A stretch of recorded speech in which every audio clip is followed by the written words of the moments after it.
I'm a facilitator slash trainer slash senior or lead auditor in 14,000 and also OSHAs and also 45,000.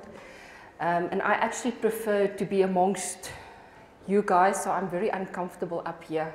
So please, if I do something weird, it's because I'm more comfortable amongst the learners. Please, but please also, you know my style in training. Ask questions. If I can't ask the question, there's plenty of our auditors and Peter's here and you are here. So don't hesitate to ask a question if necessary. Okay, if the question is not for that specific minute in time, I will either ask you to ask it afterwards or like Peter said, offline. Okay, good. First of all, a bit of good news. Peter spoken to our GM, which is Kasturi Naidu, and she committed herself to give the delegates that's attending today some benefit of being here for training purposes specifically.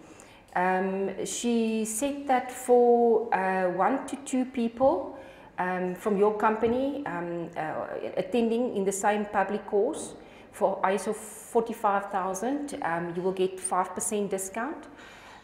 For 3, now I must remember the parameters.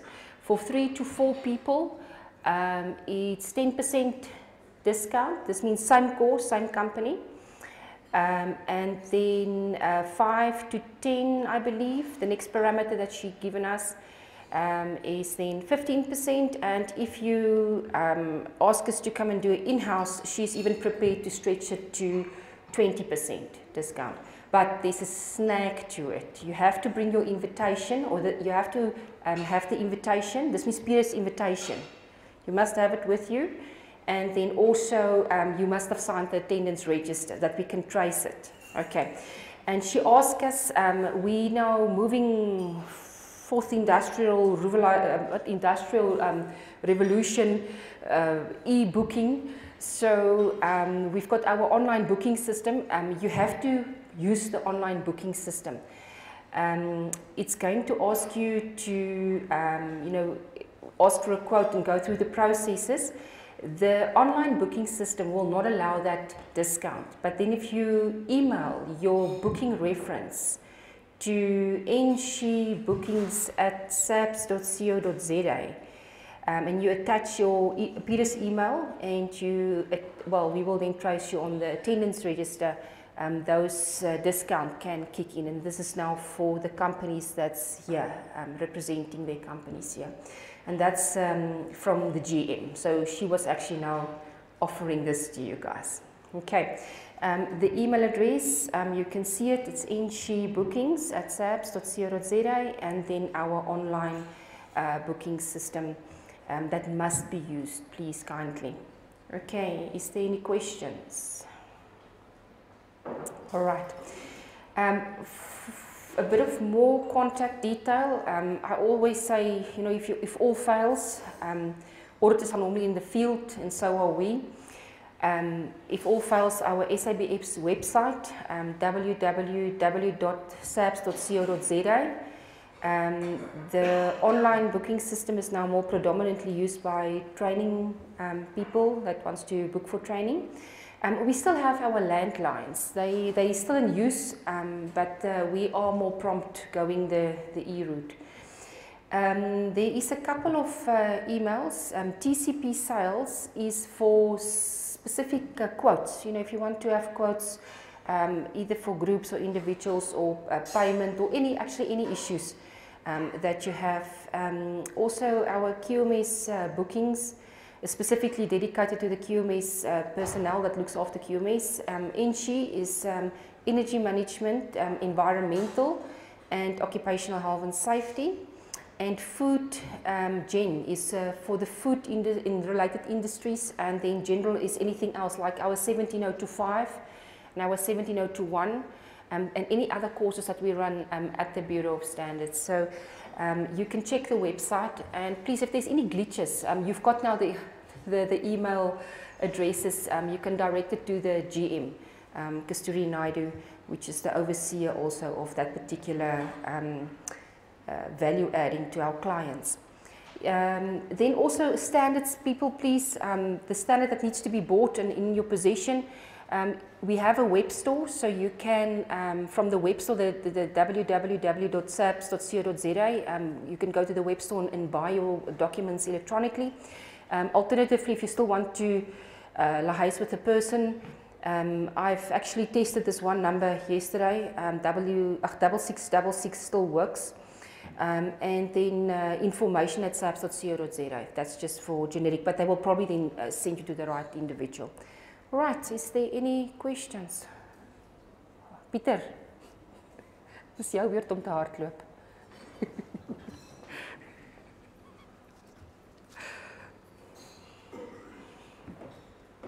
Hello. I wanted to find out about the discounts. If from my company we're in different regions, do we have to be attending at the same time, or we can still attend at different times? I must say, when my GM explained this to me, I was like, oh, we're going to have a lot of questions. She said if it's from the same company, in the same public course. So I assume if it's in the region, the same rule will apply. But I think let's rather get an email and then we post it to her and then she can respond. Okay, unfortunately I don't have that authority to make a decision. Thank you, ma'am. Okay. I don't know if, how many of you guys are aware of the type of courses that we do offer specifically in 45,000. Currently, for the migration, most of you guys have done the BS OSHA's 18,000 2007 course. Okay, this is the people that's supposed to be migrating. You can do the full course if you have to, if you want to. It's up to your own discretion. We can't force you, but from a training point of view, we expect you guys to come for the migration course, which is a 3-day course with the exam included. It is a bit of a challenged exam. It's a 2.5-hour exam.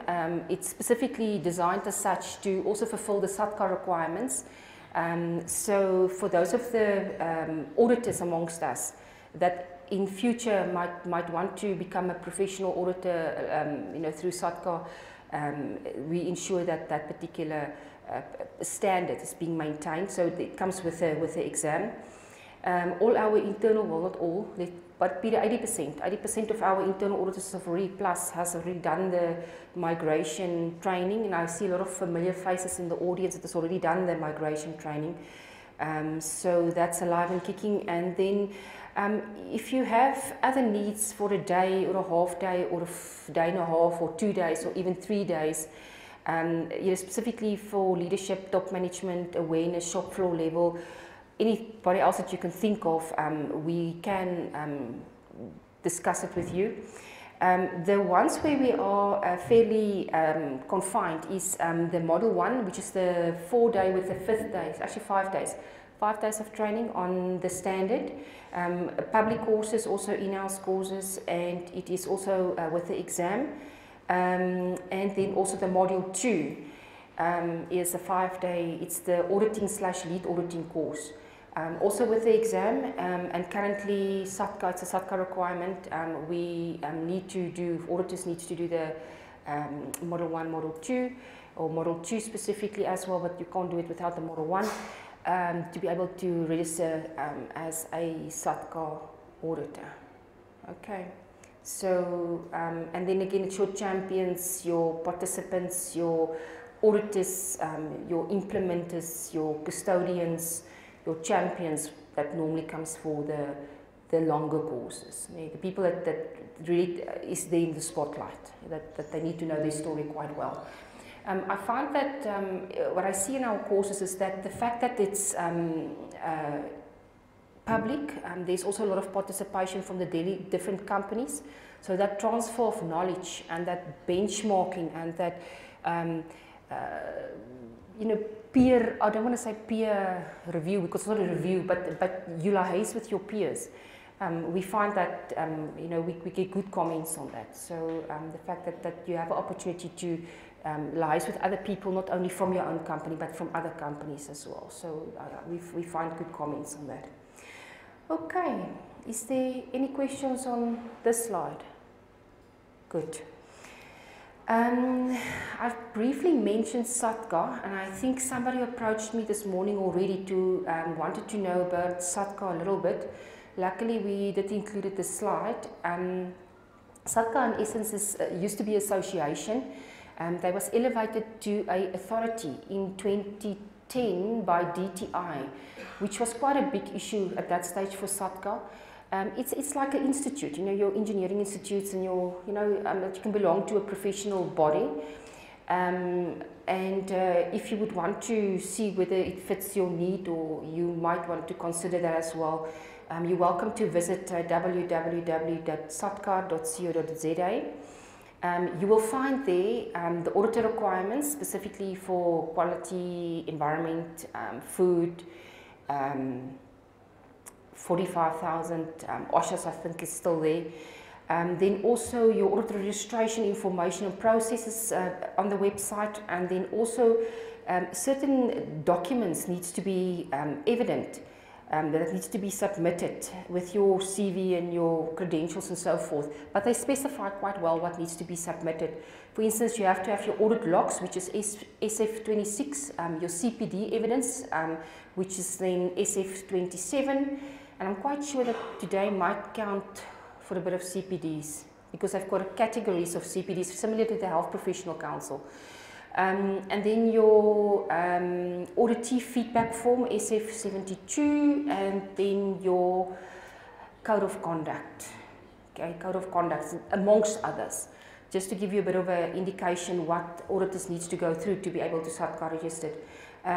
Your files and profile will also be evaluated by a panel to see whether it meets the SATCA requirements. And then please, there's an open invitation to participate in the SATCA body, in the SATCA scheme committees. There's always a need of new people, new brains, new commitments to occupational health and safety, the niche thereof. So if you're bored and you've got nothing to do between 12 and 4 at night, and you've got a bit of time to spare, please participate on the SATCA TC or technical committees that actually write these requirements for auditors and training course providers. Okay. Guys, you also know that ISO 19011 have been promulgated officially last year. So ISO 19011 is no longer 2011, it's now 2018. And that the SANS was also published, I can't remember if it was the 4th of November or the 4th of December, but it was late last year. Okay, so currently if your documentation is still reflecting ISO 19011-2011, you can click it over or tick it over to 2018. And also, as Peter has discussed with you guys, ISO 17021, our more certification body guidance document has also been updated with parts 3, 4, 6, I think 10 is as well. 10 applies to occupational health and safety auditor competence. So if you're looking for any guidance for your company on what level of competence your auditors and people might be working with occupational health and safety should be aligned to from an international level, maybe you can look at 17021, part 10. Okay, good. Then we've do normally a bit of a frequent asked question slideshow. So some of the questions that we frequently get, when we're not in training and when we're not in training. So we put a couple of together for you guys. I've also got another Word document at the end if I haven't covered everything. So if there's no questions, then can we proceed? Are you guys good? Anybody questions on SATCA? All right, who of you guys would be interested in SATCA? Okay, who of you guys would think that somebody in your company would be interested in SATCA? Alrighty, good. What is interesting about SATCA is that I, from time to time, do get contacted. And then I would say to the people, but why are you contacting me? And they would say to me, but I get your number, or I get you from the SATCA website. So, if you're out in the market and you want to consult, or you want to what audit or internal party, second party, third party audit, and you're looking for a reputable platform to also be posted, except maybe LinkedIn, then maybe that's also one of the benefits of SATCOM. Okay, 45001, it's Occupational Health and Safety Management System. It stands for the Occupational Health and Safety Management System. So it's not health and safety management systems, it's occupational related. Why ISO 45001? It's an international standard that specifies requirements for an occupational health and safety management system with guidance for its use to enable an organization to proactively improve its health and safety performance in preventing injury and ill health. Okay. Is this compulsory? Is this standard compulsory? Just give me a yes or a no. Must you do it? No. It's voluntary. Okay. Except I think in Schedule 13 of the OSH Act, published I think 23 September 2009, 2010-ish, where all iron and galvanized related industries, if the Chief Inspector may direct, can then be required at that stage referred to as OSHA's, having OSHA's 18001.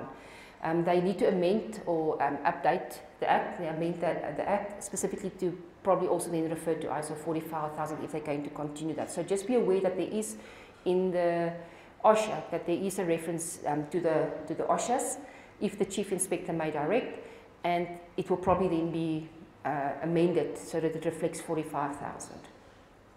Okay. Purpose and intended outcome of ISO 45,000. The purpose of the management system is to provide a framework for managing occupational health and safety risks.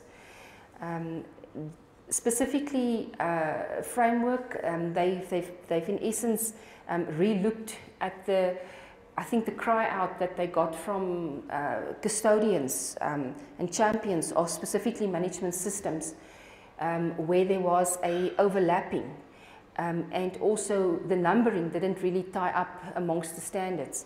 So they came up with this framework idea to see if they can narrow the gap between, you know, not referencing different numbers, but at least having one numbering system.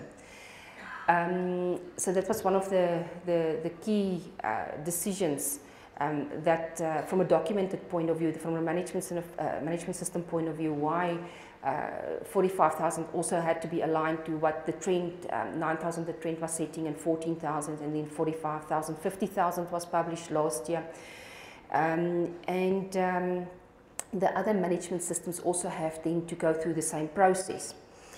The intended outcomes of the OSH management system is to prevent work-related injuries and ill health to workers and to provide safe and healthy workplaces. So it is about the focus of prevention still, work-related injury, ill health to workers, and to provide safe and healthy workplaces. What does ISO 45,000, what does it not cover? Specifically, doesn't cover product safety. So if you want to get the old mark scheme, the mark scheme, certification, product certification, it is a different specific request. It's also under our test houses, that is being run out under our test houses. It's also not about property damage or environmental impacts. Property damage, in the 1999 OSHA's 18,000 standard, property damage was still included in the standard. They specifically debated that internationally and they decided to take it out. So technically property damage has been removed from the old OSHA's 18,000 1999 version since the 2007 version. And then environmental impacts fits under the ISO 14,000 standard. So don't confuse your hazards with your environmental aspects. It is, I think in one of my latest slides, it also says that, but it is different faculties. You know, it remains being different faculties, fields, specific issues. Beyond, okay, and then beyond the risk to workers and other relevant interested parties. Good. So ISO 45,000, you don't have to go beyond the occupational health and safety risks and management system risks to workers and other relevant interested parties. So there's also boundaries being given, even if it sounds quite open-ended. Good. Who can use ISO 45,000? Any organization of any size, type, activity and nature. As long as you are committed to improve health and safety performance, eliminating hazards, minimization of occupational health and safety risks and other risks, and you're committed to create safer workplaces and working environments, then 45,000 will probably be fitting your needs in your organization. We got this from the ISO website, and I must also thank my colleague Jack for this picture. He added this into the slide. Before 45,000 and after 45,000. And when you work for the SABS, you tend to be, well, I think you tend to be more observant. And I notice, it doesn't matter where I go or what I do, you know, risks and looking, you know, around. And I must say, I don't think in South Africa we're there yet with this perfect picture that we also see here on your right-hand side. So, my personal opinion, I think in South Africa there's still a lot to be done to get to that ideal occupational health and safety working environment, workplaces, etc. So 45,000 is indeed refocusing us and reminding us and expecting then improvement and continual improvement going forward. Just for interest sake, whom of you guys had OSHA's 18,000 certification? Just put up your hands. Okay, most of you guys, brilliant. Good. Can I quickly give you some good news before I continue? The good news is if you're very comfortable with OSHA's 18,000, there is some of those issues, requirements in 18,000 that you will recognize in 45,000. I don't know, I normally take a deck of cards. I'm not a real card player, but let's try this one. You know, if you take a deck of cards and you throw it up in the air, and you have to pick it up and put it together again. It's almost, in my opinion, in layman's terms, what happened to 45,000 to a certain extent. Because you will find a bit of OSHAs here, and you will find a bit of OSHAs there, and you will find a bit of OSHAs there. Not that everything is still there, but there is definitely some of the requirements of OSHA's 18,000 that you will recognize if you go through the standard, very focused, and you look at the requirements. People, I also just want to acknowledge basically the world, the participants throughout the world that contributed towards 45,000. The International Accreditation Forum, I see that in the slideshow that Peter had, he also referred to an International Accreditation Forum, which some of the documents are mandatory for us, so we have to abide by that, whether we agree or not.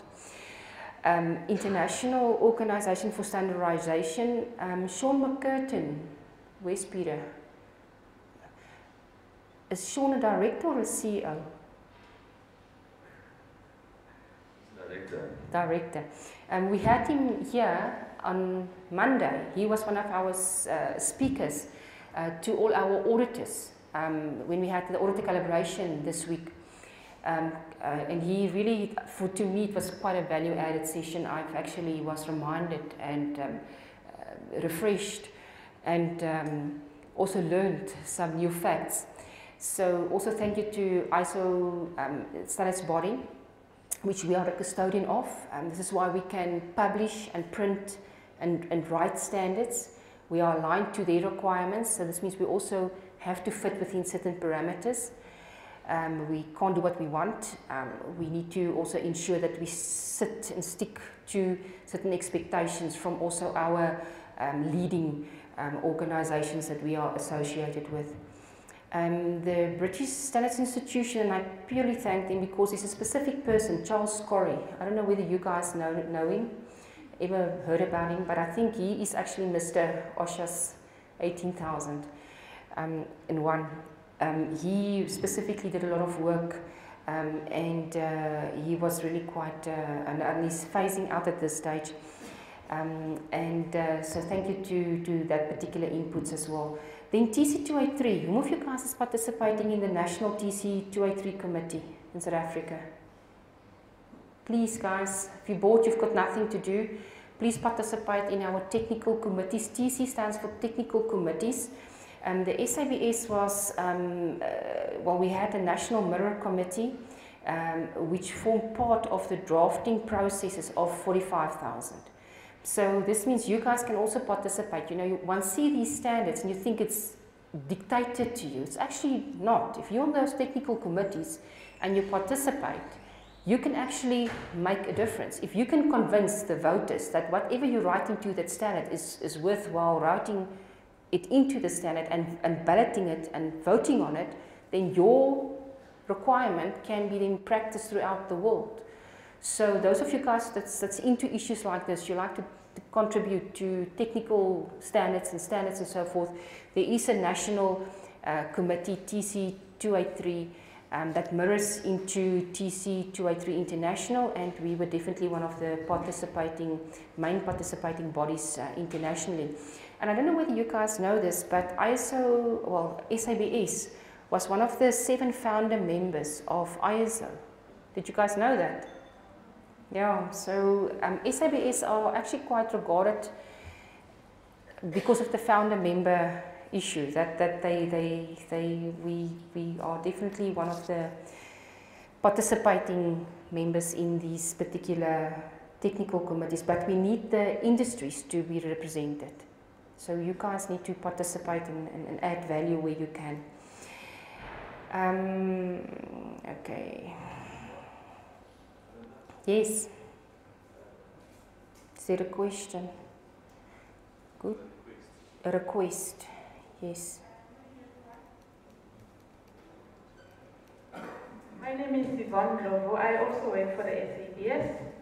I am a manager overseeing the development of management standards, in particular the SABS TC 283 that she has mentioned. So the reason why I asked to interject is because you raised an important question to say people can be members.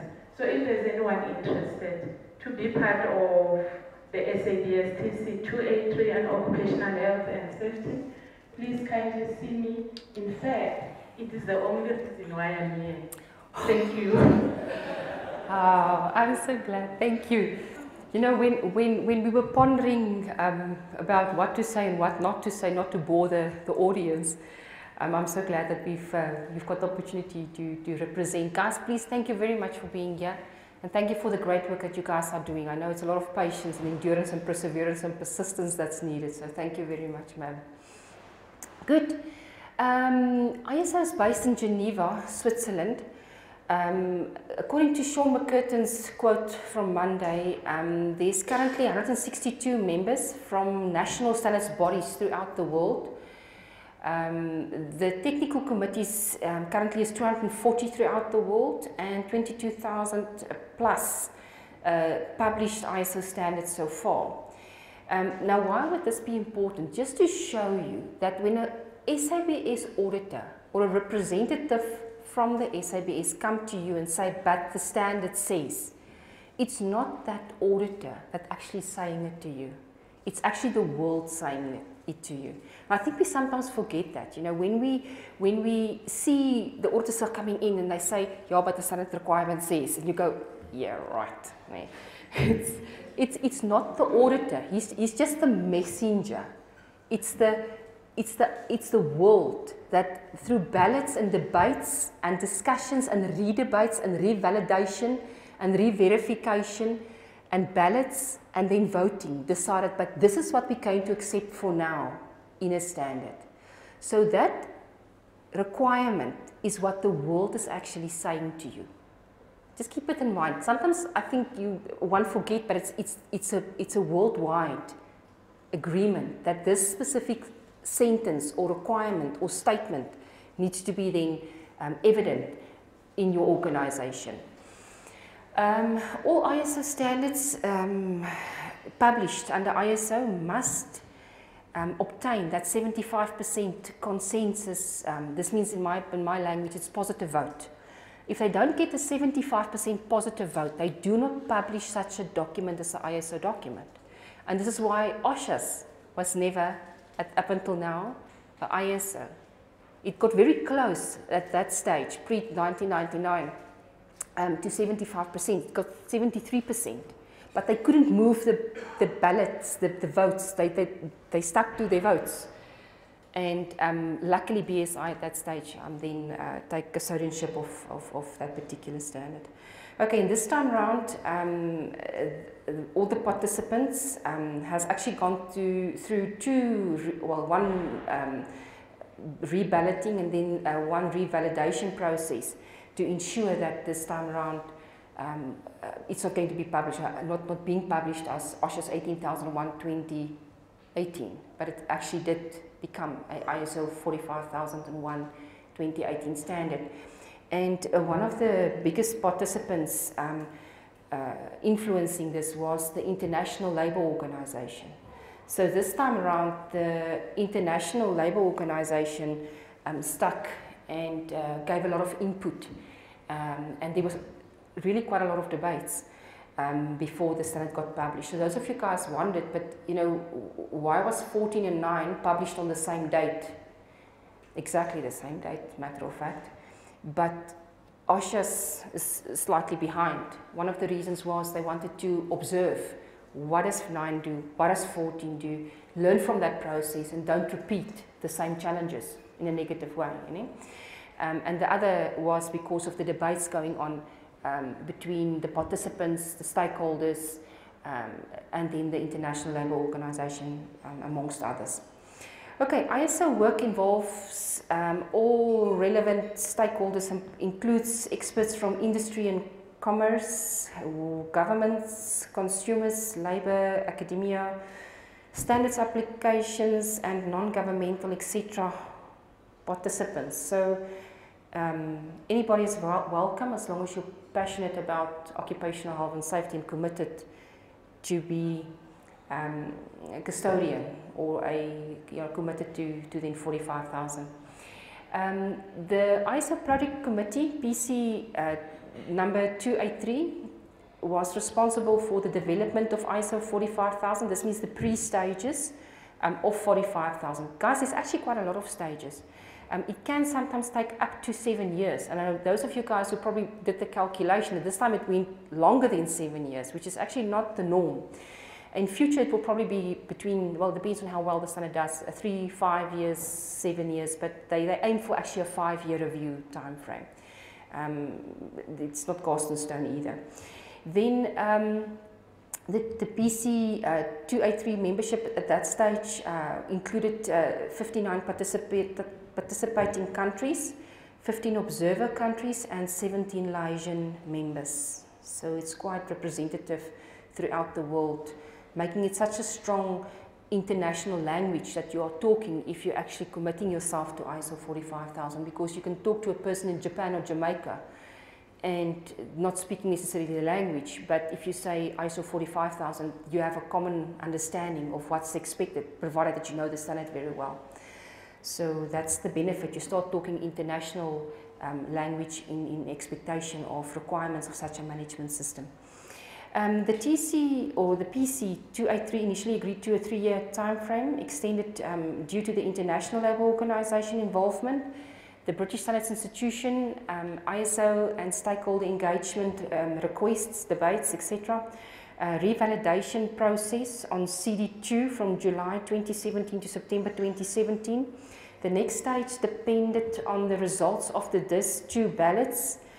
Then there was an indication from the project committee and ISO that the FDIS stage was needed. There was actually at some stage a bit of a, grapevine talk, discussion that whether a FDIS stage would be needed. And because of ISO, well, 45 becoming an ISO, they couldn't bypass the FDIS stage. And that also happens if there's significant technical changes being done. And if you compare the different DIS to each other, between the DIS there was actually quite significant changes done. So there was two reasons why they decided that the FDIS stage is necessary. That FDIS stage, or the FDIS, and the FDIS stands for Final Draft International Standard. It was published on the 30th of November 2017. It's normally a 3 to 5 months time frame for these ballots to be posted, discussed, debated, and then eventually voted upon. And then in month 4, it got published, or the publication was then done on the 12th of March 2018. Okay, so they had actually a backdoor open and saying, okay, if the ballot still needs more caucusing and so, then we will publish in the second quarter of 2018, but they've managed to publish them on the 12th of March. Good. This 45,001 is accepted occupational health and safety management system requirements for first party, second party and third party users. And then you can also get certification through third party certification bodies. It will replace BS OSHA's 18,001-2007 at the end of the migration phase. I always have it as the 11th March 2012, of 2021, sorry. So this means by 12 o'clock that night you should have your certificate in your hand. Just make sure that you have gone through the process. If I listen to Peter and Peter's department, the commitment is there to actually do it before 2020. So not before 2020, Peter, before 2021. Yes, before 2021. No pressure. Why was a name change necessary? ISO 18001, that specific number is currently dedicated to a radio frequency identification standard in the electrotechnical field, governed under IEC, and they say, sorry, it's taken. And this is why it couldn't be published as ISO 18001-2018. So we had to choose then another available number for this particular faculty or cluster. One of the reasons why 45,000 was developed, I've already in the interim phase I said to you guys that I mentioned the word framework, and that system gurus realized that there is commonalities amongst the standards and they don't want to duplicate. You know, why duplicate? Work smart, don't work hard. And in 2011 there was actually a Guide 83 published internationally which got the attention of system owners and standards bodies throughout the world, and they looked at it. ISO immediately said, but this is a brilliant, oh, it's been accepted, so because they've given out the directive, so it must have been a brilliant idea to come up then with a high-level structured document, which is also known as Annex SL, where then there's at least a common reference to the numbering. Now, in the beginning, myself personally, I thought, but really, is that numbering okay? Up until I realized that when I was sitting in meetings and people start saying, yeah, but you know the 7.3, and in my standard, there is not a 7.3, then I'm lost in the conversation. If they said communication, okay, then I understand again. So maybe from that angle, if we do talk reference numbers, all of us using management systems will now be on the same page. Occupational health and safety management, occupational health and safety hazards and risks was also kept in mind with futuristic needs focused upon. I can remember when we were working on the technical committees, they specifically gave us an instruction. They said to us, don't give us comments that apply to we started basically in 2012, 2013, 2014, 2015, 2016, 2017. That was the time frame that we debated and contributed to this technical standard. But they said to us, don't give us ideas to cover that spectrum of time. Give us ideas to cover 2020 and 2025 and going forward. So they wanted requirements to be embedded into the standard that's futuristic, for futuristic needs. The futuristic thinking minds amongst the technical committee. Unfortunately, not all their brilliant ideas was necessarily positively voted upon, because that can also happen. You can have this brilliant futuristic thinking idea, but the participants in the technical committee is not necessarily ready for that. It's also developed to ensure that worker exposure and worker needs and worker expectations is taken into consideration. Due to the fact that currently in the statistics, 6,300 workers die each day from work-related accidents or diseases worldwide, every day. This means by the time you go home this afternoon, how many of those 6,300 workers has already moved on? And that puts us in a different perspective. This means 2.3 million workers per year, which places a huge burden on health and safety related injuries and diseases, which is significant to employers, the economy and families, resulting in losses, early retirements, staff absence, and rising insurance premiums for organizations. It's also focused specifically to eliminate and minimize hazards and health and safety risks related issues. And it's quite interesting when you actually read the standard. They make a distinction between health and safety risks and other risks. So they're not clustering it together. By providing a framework for managing health and safety risks and opportunities in general to improve worker safety, prevent work-related injury and ill health, and continually improve its health and safety performance. It's also to reduce workplace hazards and risks, and that risks is occupational health and safety risks and other risks. Create better workplaces within the organization and provide safe and healthy workplace conditions all over the world. It's also to eliminate and reduce health and safety related ill health and injury, minimize the risks of harm to all those working under the control of the organization, for or on behalf of the organization. They've replaced that requirement in the old standard. If I say now old standard, remember it's OSHA's 18001, which is still actually current. But it's working for or on behalf of the organization. That jargon has now been replaced with the word control. Under the company's control. You won't find the jargon employee anymore in the standard. You will find the word worker. They use the word worker. I think it's once in a definition that it's still standing. It's also about the assessment of health and safety risks and other risks to the Occupational Health and Safety Management System. And it's also about the assessment of health and safety opportunities and other opportunities to the Occupational Health and Safety Management System. Did you guys note that they link occupational health and safety risks and other risks to the management system and also the opportunities? So these are things that we start focusing and discussing in training. We focus the intent and the interpretation then thereof.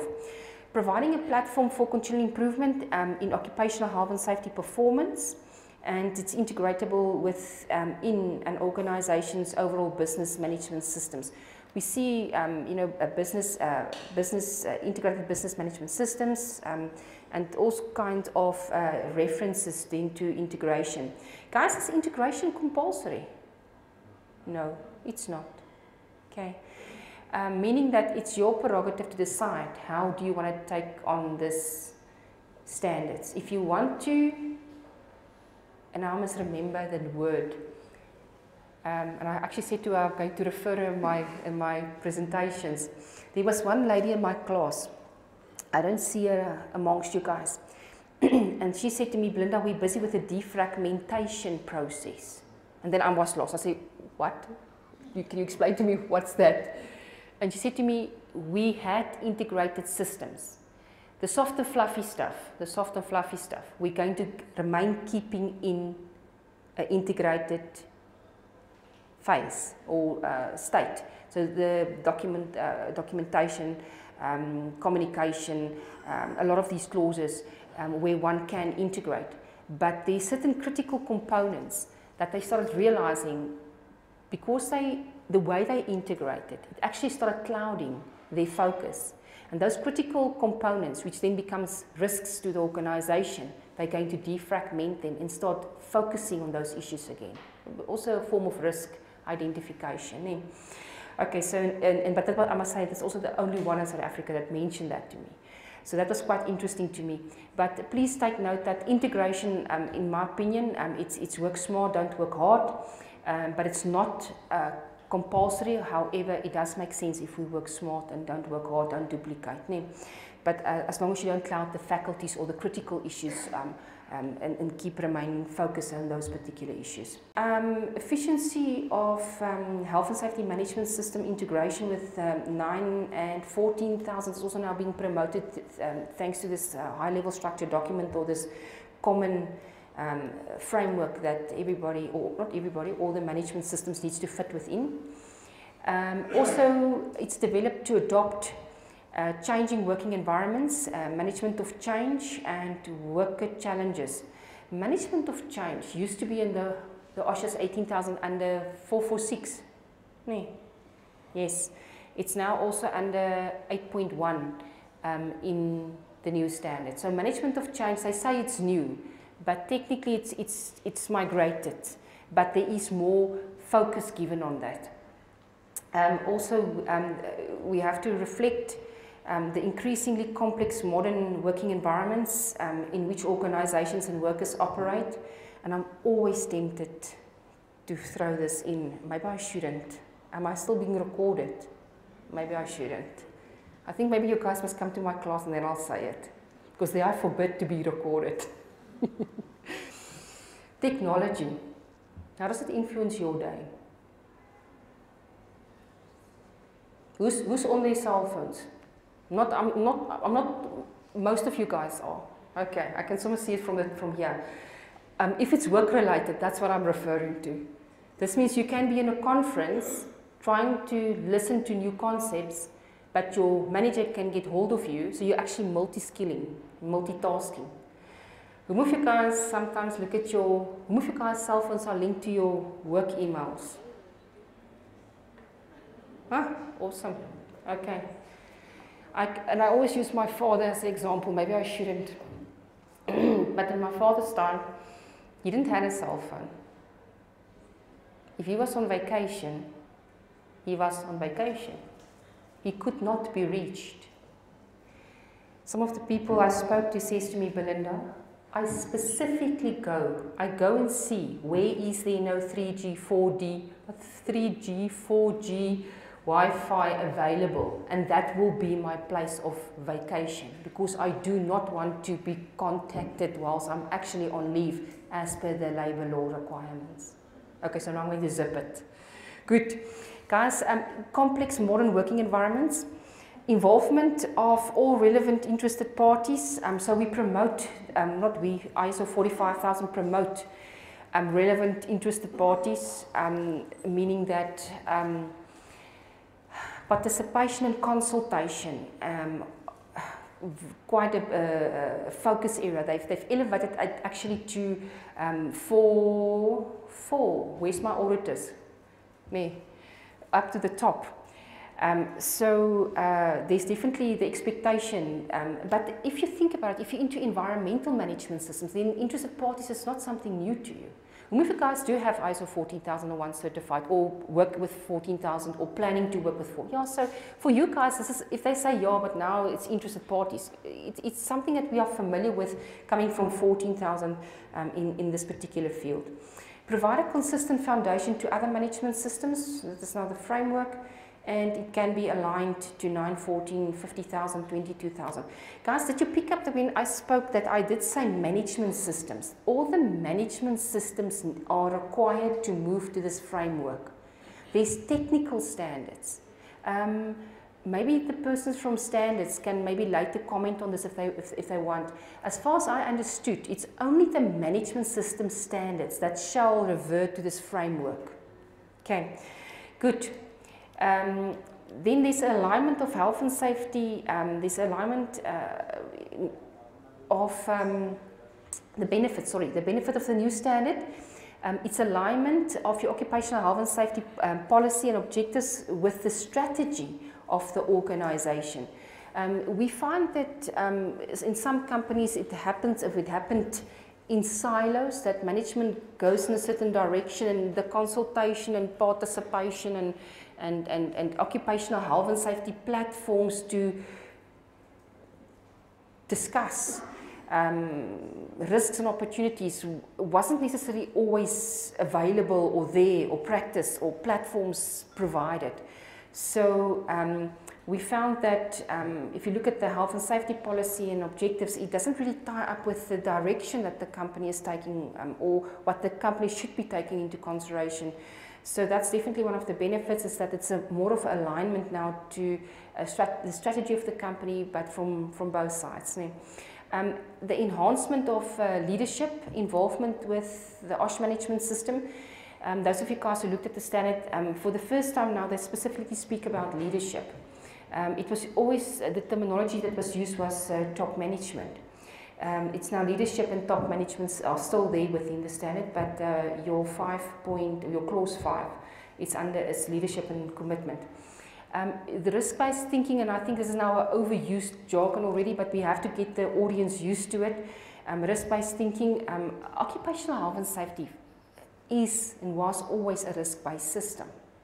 But it's a bit of a refresher, it's a bit of a refocus, and then a bit of an addition to risk-based thinking. So if you are coming from 14,000 and you're coming from OSHA's 18,000, it wouldn't be a total new, if you went in the right direction. It wouldn't be a total new, but there's certainly additions and a couple of more challenges that you might need to look in. Some companies might already cover them already. You wouldn't know unless if you make that gap analysis, you do the benchmarking between what you had and what you're supposed to have. There's definitely the definitions and so forth, this simplified language, common jargon being used, and also common terminology amongst the standards. It's flexible, specifically for documented information. I think the one thing that stood out for me when I joined the SABS is that they always said to me, yeah, but you know, Belinda, 9,000. You always have to do so many documents. You must have documented. And 14 and 18, same expectation, but maybe not to the expectation that, or then 9,000. They've simplified it. They don't. You know, previously, if an auditor came to a company and there wasn't a procedure, you would have had a finding. Now, if you've got documented evidence, and it suffices the requirement, and it's sufficient objective evidence, the auditor will need to step back because you've got documented information. Okay, you also get many people that says to us, but we would want to, may we still have procedures? Guys, it's your system, whatever works for you. As long as it's documented information where the standards requires that. Achieving planned results. This is now where the action plans and planning actions and those issues is coming into play. It used to be the old jargon, the management review. Yeah, well, management review is part of it. But your management programs. You remember this OSHA standard talks about management programs. The new terminology now is your action plans or planning actions in any similar jargon. But it's basically you can show somebody what are you going to do, planned, you know, that there is certain actions that's going to be taken, certain means and steps and resources going to be needed and made available, specific time frames expected to be conquered, and then also responsible persons. And then what did you achieve at the end, and what was your results? Did you meet your initial commitment? A couple of more benefits is improved risk control. Increased processes or process control ensures improved results, worker retention and loyalty. That's another thing I also picked up through the Bureau of Standards. You know, we won't stop grapevine talk. Doesn't matter what we do. And some people would say to you,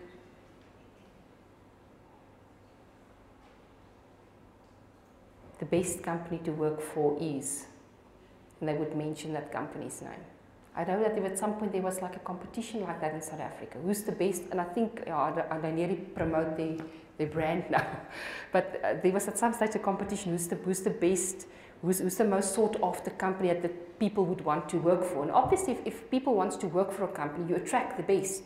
Because if you know that you're going to be happy and healthy, hopefully well paid there, you're probably would want to work there and stay there. I mean, this is where the retention and loyalty, that there's a bit of a link there. Improved health and safety culture in an organization. Sometimes you can feel the culture of a company, walking into a company within the first 3 minutes being there. And then we've never been there before. You can literally feel the health and safety company's culture, and other cultures as well. You don't even have to look, you can just have to listen. So what is the culture in the company? In this case, it will be health and safety culture. And it's the first time that they use that jargon in the standard. It was never mentioned in the standard before, health and safety culture.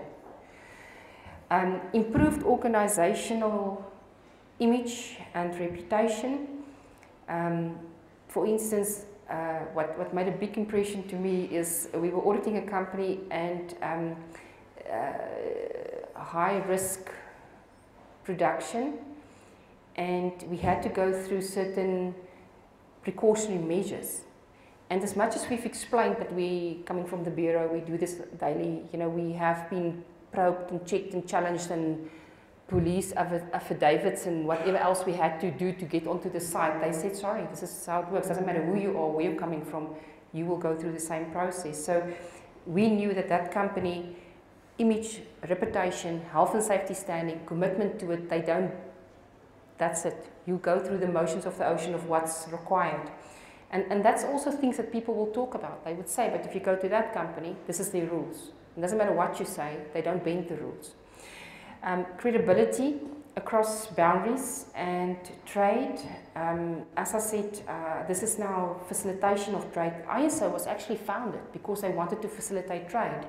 And those of you guys who's bought and got nothing to do and you go to the ISO website. ISO was founded in 1941. That was the phase between the First World War and the Second World War. And there was a need to understand each other. But some of the people were speaking French and others were speaking Jamaican and Japanese. So there was no understanding when they trade. And this is actually where the need for standardization was born. So that we can understand each other. So this means if you've got systems in place, if you've got ISO in place, you can speak to anybody that's actually not speaking your language. Because if you say 9,000 and they know 9,000, if you say 14,000 and they say 14,000, if you say 45,000 and they say 45,000, you know exactly what you're expecting from each other. Outsource functions, it's one of the new keywords in the standard. However, it was always referred to as your contractors and subcontractors. No? So outsource functions is now also one of the new definitions, and I say new definitions, but it shouldn't be too much of a surprise for you guys, because if you've always looked after your contractors, your subcontractors, etc., and also at your outsourced functions, this might not be too much of a surprise to you. This means it's also being catered for more specifically.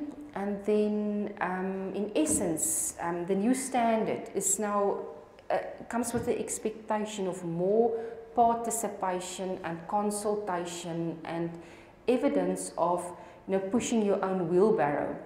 But in South Africa, we've got the OSH Act, where you've got employer responsibilities and employee responsibilities. So if you are strong in your company adhering to, for instance, the Mine Health and Safety Act and the OSH Act and the related acts, pushing the wheelbarrow would be, but we're doing it already, because our acts actually requires us to do so. Remember, many other regions in the world doesn't have our types of acts. They don't have it.